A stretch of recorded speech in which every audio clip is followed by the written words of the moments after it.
ಆತನನ್ನೇ ಹಿಂದಿನಿಂದ ಬಂದು ತೀರ್ಥ ಬಂದ್ಬಿಟ್ಟಲ್ಲ. ನಮ್ಗೆ ಅವ ಸಾಯುದು ಮುಖ್ಯ ಅಲ್ವೇ? ಮತ್ತೆ ಸಾಯುವುದು ಮುಖ್ಯ. ಸಾಯುದು ಸತ್ತಿದ್ದಾನೆ ಮತ್ತೆ ಅಂತ. ಆದ್ರೆ ಇದು ಏನು ಕಳಿಂಗ ರಾಜ ನಿನಗೆ, ಕಲ್ಯಾಣಗಿರಿ ನಿನಗೆ, ಇಬ್ರಿಗೂ ಸಮ ಆಯ್ತಲ್ಲ ಮತ್ತೆ ಅಂತ. ಆದ್ರೆ ಒಂದು ವಿಚಾರ, ಏನು? ಕಳಿಂಗ ರಾಜ್ಯವು ನನಗೆ ಬೇಕು, ಕಲ್ಯಾಣಗಿರಿಯು ನನಗೆ ಬೇಕು. ಏನ್ ಮಾಡ್ತೀಯಾ? ಕೊಡುವುದಿಲ್ಲ.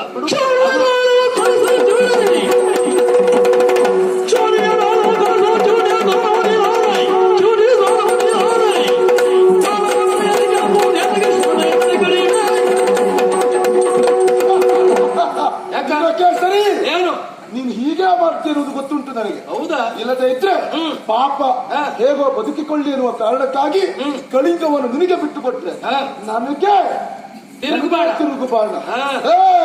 ನಾನು ರುದ್ರಭೂಷಣ, ಒಲಿದರೆ ಮಾತ್ರ ರುದ್ರಭೂಷಣ. ಇದು ನಿಂತ ಅಂತಾದ್ರೆ ಪ್ರಳಯಕಾರದ ರುದ್ರ ಉರಗಭೂಷಣ. ಹೌದಾ? ನಾನು ಯಾರು ಗೊತ್ತಾ? ವೀರ ಕೇಸರಿ.